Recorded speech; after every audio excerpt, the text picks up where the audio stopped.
Halo everyone, kembali lagi di channel Listening Time. Kali ini gua mau ngebahas tentang negara yang pernah menyandang sebagai negara terkaya dan tergemuk di dunia yang sekarang menjadi salah satu negara termiskin di dunia. Oke, gak usah lama-lama, langsung aja kita masuk ke mode listening.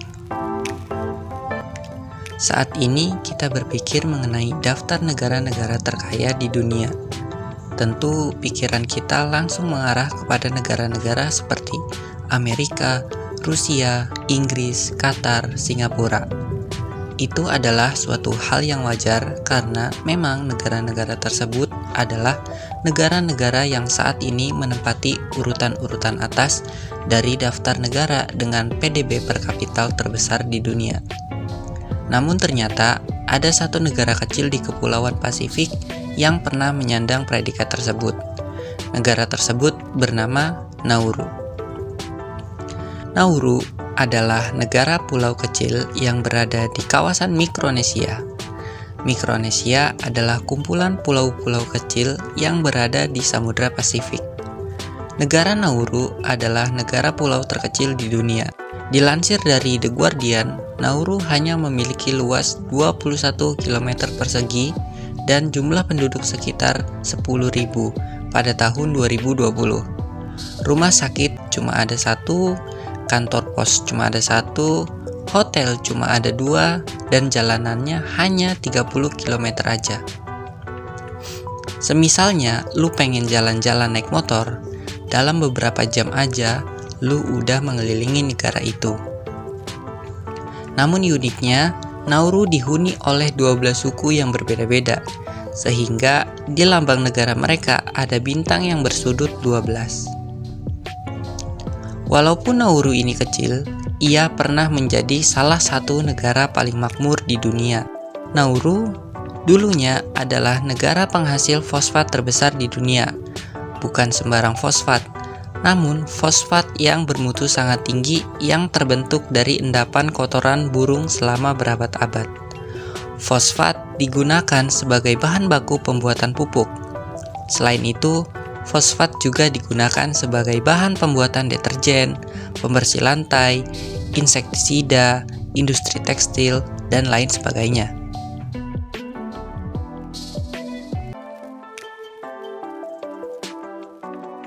Setelah merdeka dari Inggris tahun 1968, tambang fosfat yang awalnya dipegang oleh Inggris dikuasai penuh oleh Nauru. Puncak produksinya terjadi pada era tahun 1980-an. Negara itu mendapat pemasukan paling sedikit 123 juta dolar Amerika Serikat. Pemasukan itu belum termasuk penerimaan dari pajak dan royalti.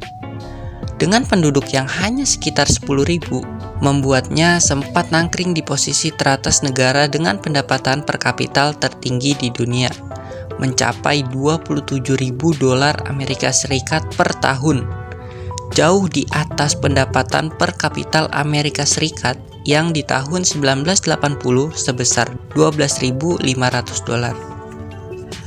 Pendapatan yang besar dari fosfat mendorong pemerintah Nauru membebaskan banyak pajak dan subsidi perumahan besar-besaran. Layanan publik seperti rumah sakit, sekolah, transportasi, semuanya digratiskan. Selain itu, banyak pemuda Nauru dikirim ke Australia untuk berkuliah di universitas-universitas bergengsi di sana dengan biaya subsidi penuh dari pemerintah. Di saat bersamaan, impor makanan jadi kenceng banget.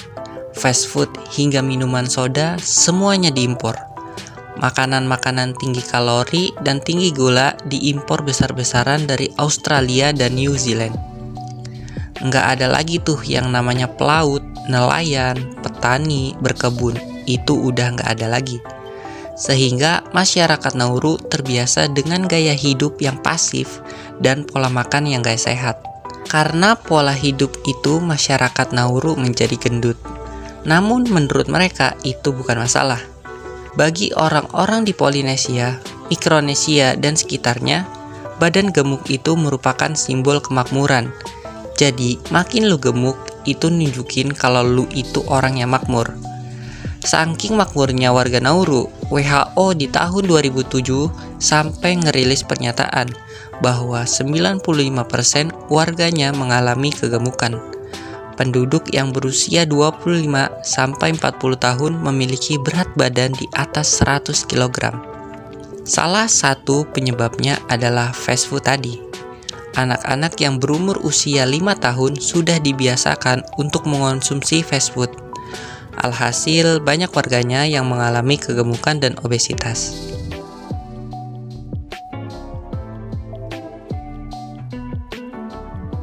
Warga-warga Nauru lupa nih kalau hasil tambangnya bisa habis sewaktu-waktu, apalagi dieksploitasi berlebihan dan asal-asalan. Namun, hal itu terjadi di Nauru. Pada tahun 1990-an, cadangan fosfat mereka menipis dan mereka nggak punya investasi apa-apa buat jadi pegangan hidup negara mereka. Bahkan di tahun 2011, fosfat yang tersisa di Nauru sudah tidak layak lagi untuk diambil atau udah nggak ada nilai ekonomisnya, yang artinya udah nggak bisa dijual. Dan karena tambang yang dilakukan asal-asalan di sana membuat 80% wilayah Nauru rusak dengan banyak lubang-lubang sisa tambang di mana-mana. Tanahnya jadi gersang, nggak bisa dipakai buat bertani bahkan berkebun. Situasi ini membuat Nauru yang tadinya merupakan salah satu negara paling kaya di dunia berubah menjadi salah satu negara termiskin di dunia. Pemerintahnya bingung nyari income dari mana lagi untuk memutar perekonomian di negaranya. Akhirnya mereka minta pinjaman ke Australia, ngutang asal-asalan tanpa perencanaan.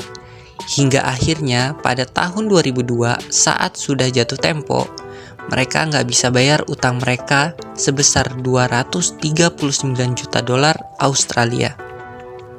Untuk nutup utang-utang mereka menggadaikan aset-aset mereka ke Australia seperti Nauru House yang tingginya 50 lantai yang ada di Melbourne, Australia, Motel Downtowner, Hotel Melcure yang ada di Sydney, bahkan airport dan pesawat mereka juga ikut digadaikan hingga bank sentral yang ada di Nauru pun ikut dilikuidasi.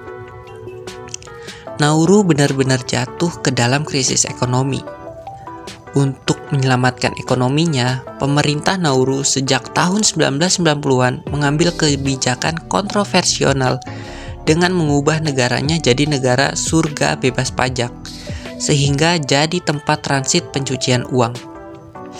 Menurut laporan The Guardian, diperkirakan ada 70 miliar dolar Amerika Serikat dana dari penggemplang pajak Rusia yang masuk ke bank-bank di Nauru hanya di tahun 1998 saja.